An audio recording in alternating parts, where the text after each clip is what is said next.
Unto the upright there arises light in the darkness. He is gracious and full of compassion. Song we're going to be singing Waymaker. Let's just focus on the attributes of God. Let's sing and proclaim the song with faith that we know who He is and we know that He will do what He says that He will do. So, with that, let's start a song. You are here, healing every heart. I worship you. I worship you. You are waymaker, miracle work, promise keeper, light in the darkness. My God, that's who you are. Yes. Thank you, Lorraine. Next, we have the testimony time. This is with Vijay John, who is from Campus Crusade. So over to you, brother.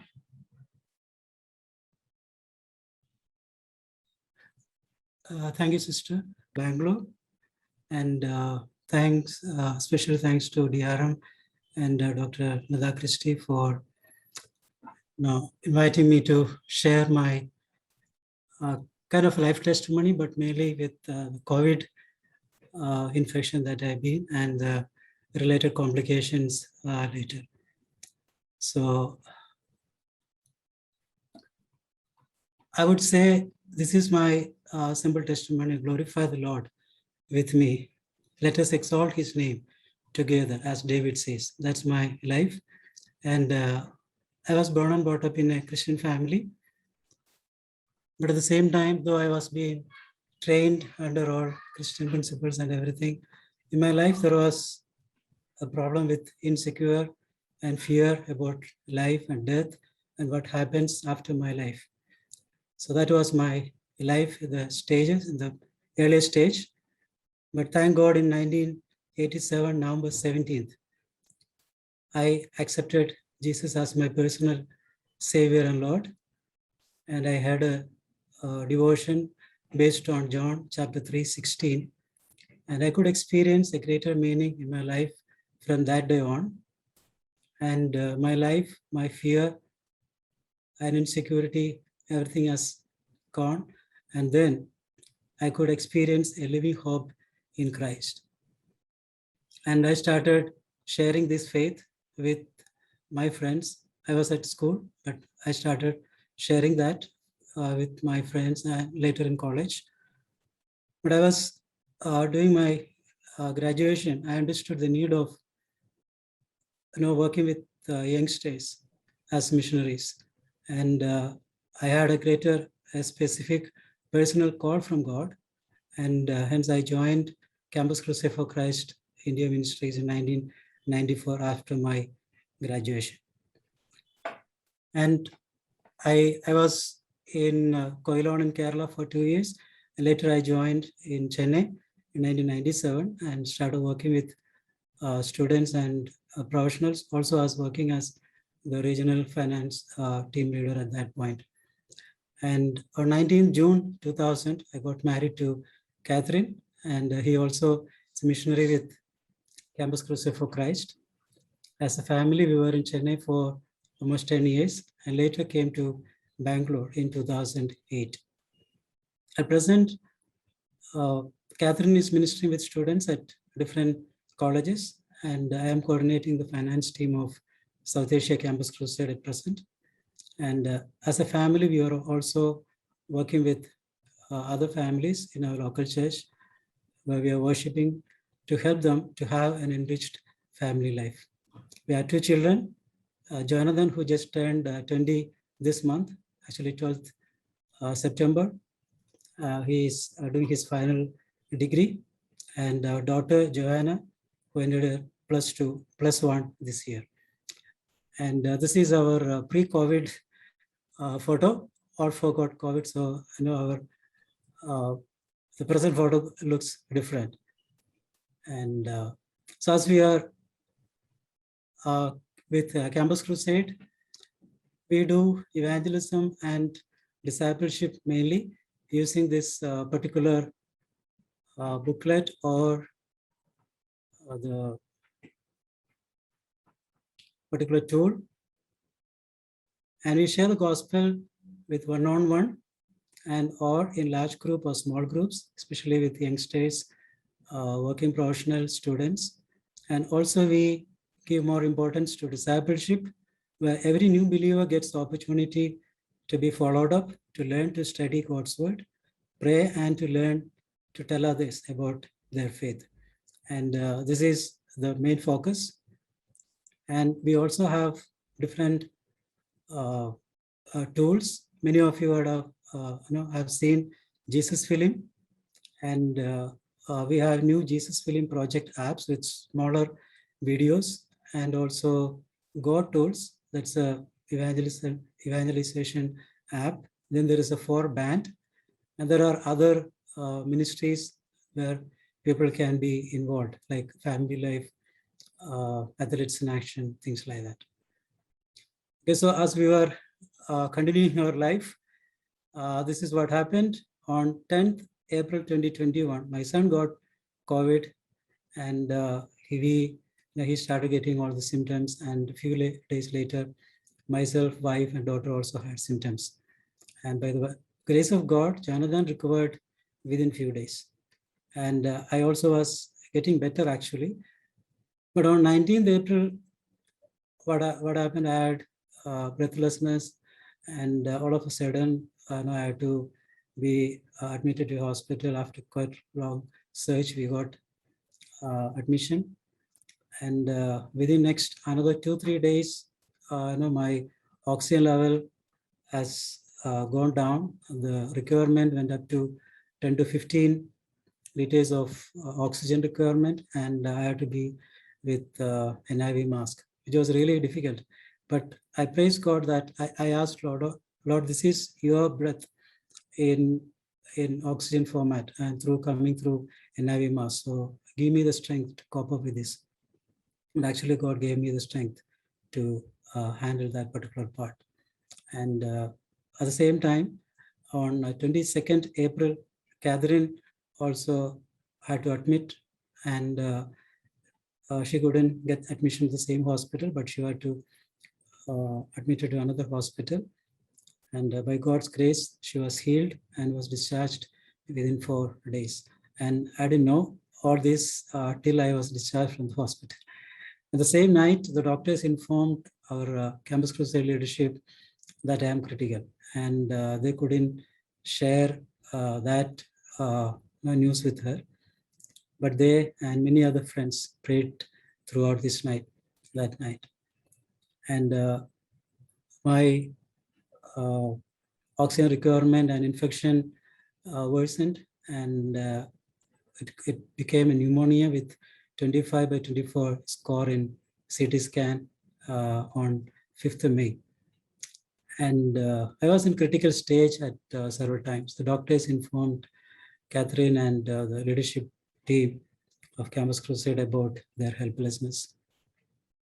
And but God had his plans. One of those nights, I had an encounter with the Lord.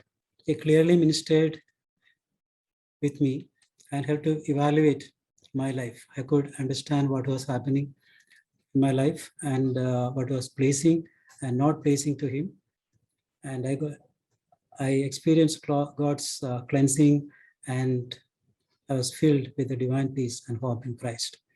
And actually at that point, I would say I was really prepared to be with the Lord. And I was telling Lord, this is the time. If you want to take me, you can. I am ready. And but God had mercy on me and heard prayers of many to bring me back to life. And I would say it was all God's grace, and that's for God's glory. And during this stay at the hospital, my nervous system also and muscles also had been affected, and I could not move my body from hip down. And one day I asked the sisters, okay, can I get a pen and paper to write a note to Catherine and children? And so they gave me the pen, but I couldn't hold it. Then I was in a shocking state that I couldn't even hold a pen or a cup of water. So I was in real shock, and even I couldn't move my feet.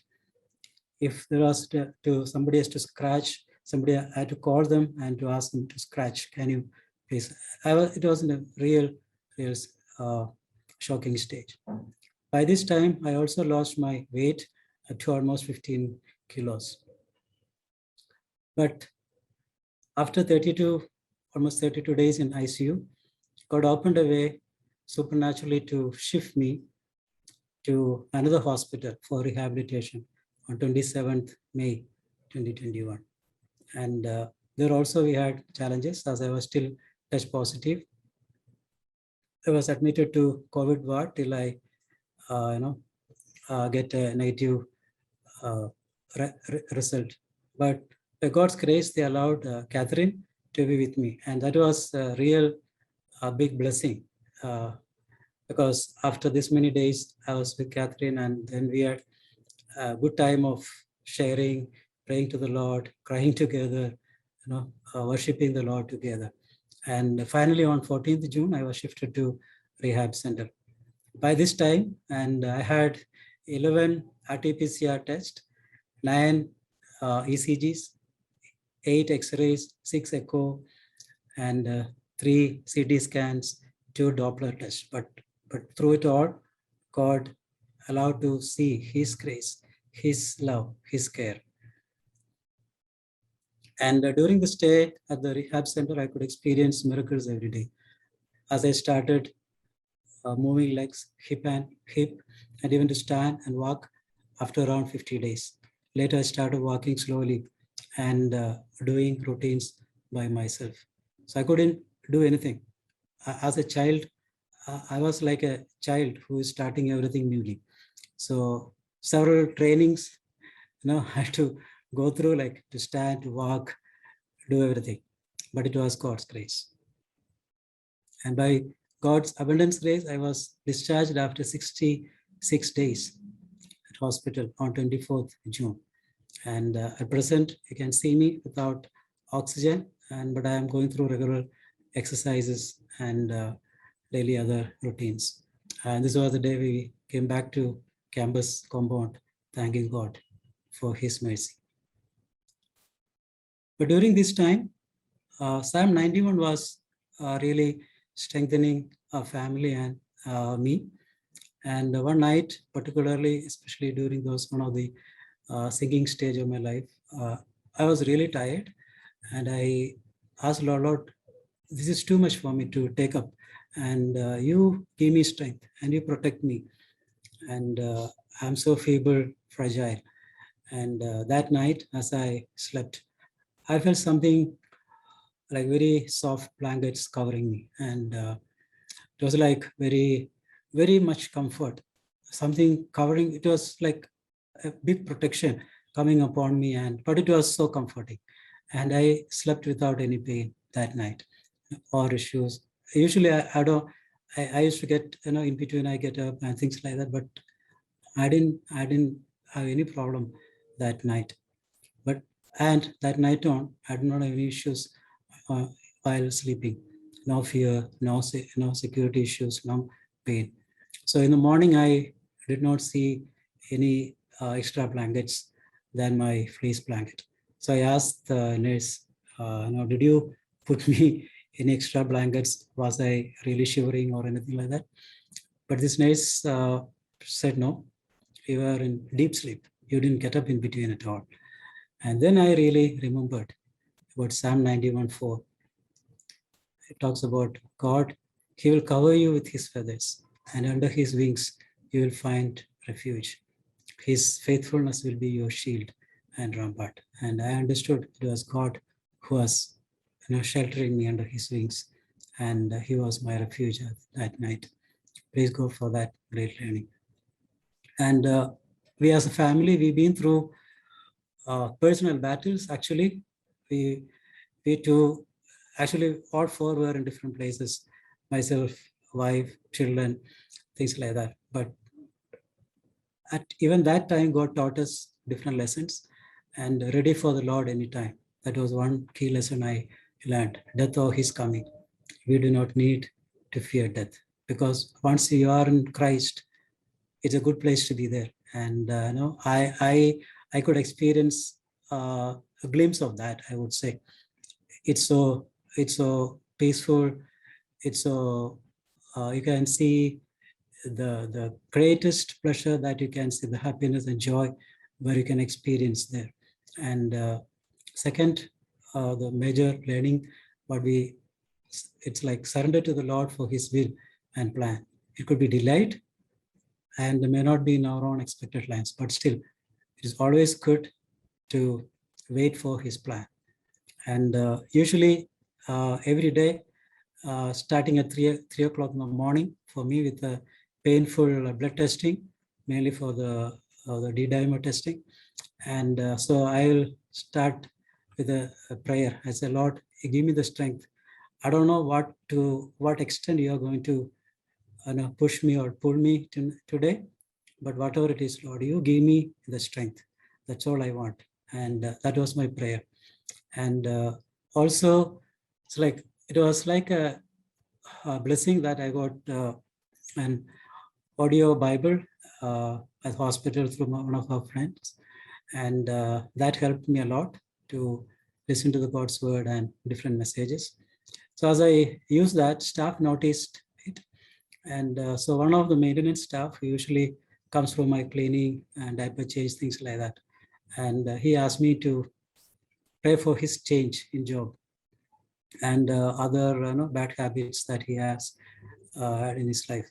So I prayed with my NIV mask. I don't know what he heard, but I prayed. And whenever we got time, whenever he comes for cleaning, I talked to him about Jesus and asked him to read Bible. And he knew about Jesus previously, and so again, it was a reviewing time and things like that. So I just asked him, go ahead and pray to the Lord for a change. And he started praying. And later in July, August, we visited the hospital again to see the doctor. Then we saw him at the lift as a lift operator. And he told me that God has answered his prayers and changed his duty, and other issues also been solved. So I just praise God for greater lessons that we heard and learned from that. As a family, it was a tough time for us to manage, and several times we were pushed or pulled to the extremes. But we praise God and our Savior Jesus Christ for His grace that sustained and strengthened all of us at this time. And several times, Catherine told me that several times when they try to sing several songs like about hope after death, or God's will to be done, things like that songs, it was really difficult for them to sing. But it was God who helped them, comforted them, and strengthened them. And I was comforted with the thought every night that Jesus, my good shepherd, is with me, even in the darkest valley of death. And God help us to wait patiently and to depend on Christ moment by moment, and to reaffirming our faith in Him, especially when we are waiting for the test results, like continuous test results to be negative. Waited for that 3 times. They tried it. I was getting one positive, one negative, one negative, one positive, things like that. So it was very difficult to move to the rehabilitation center. But all these, she and children knew all the details about my conditions. They trusted God for His miracles. And one thing always I remember, like they send me letters of encouragement, small notes, especially when they send food to the ICU. They will send a note either written by her or children, quoting different verses and their own style, and it was really encouraging. And I always wait for that letter to come, not the food, mainly the letter. And we saw miracles in God raising so many people to pray for us, whom I don't even know. Even still today, we don't know several of them, but we got so many people praying for us. And as Catherine and I were in hospital almost for 27 days for rehabilitation, children were at home alone. But God encouraged them and made them strong in their faith. They were managing all daily works at home. And God provided food for them through our friends in Campus Crusade for all these days. I just praise God for all these friends and different groups, WhatsApp groups who initiated a great network of prayer and their emotional and financial support during these times. We received calls, messages, videos, etc. from a lot of people whom we don't even know, which was great encouragement at this tough time. Later, as we went for follow with doctors, all three of them testified that my infection was serious. And it's like a miracle that I'm back. We know it was a miracle, or rather a milliliter miracle that we all experienced from our Lord. And we as a family thank God for his healing, the lessons that we taught, and we especially thank God for hundreds of people who prayed for us. Even this week, we came to know about a group of people who are praying for us. So it's like every week we are coming to know, okay, these persons were praying for us. This group is praying for us. And as I close, it's our prayer that each one who is hearing this testimony would be strengthened in their faith in Jesus Christ. And may the Lord help you to be a greater witness for him in the coming days. And it's all about God, his grace, mercy, and his love. Let his name alone be glorified. And also we, as a family, we thank Dr. Leda Christie, and she used to send messages. I think April 19th, she sent a message, okay, how are you, brother? But I was at the hospital already. And then my mobile was not there with me. My daughter was handling. So she later sent me, okay, this is what, then I said, okay, you please send and asked other DRM members to update about my prayer request. So I just praise God for her and the DRM team for your earnest prayers and encouragement. May God bless your endeavors and the way that God is using this team for greater glory for his. So thank you, Lord, for this time, and I praise God for this opportunity. Thank you.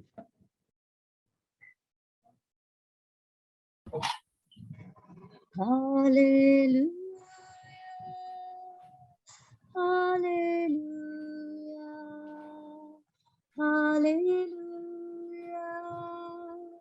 Hallelujah. Hallelujah. Hallelujah. Hallelujah. Hallelujah. Oh, hallelujah. Oh, hallelujah.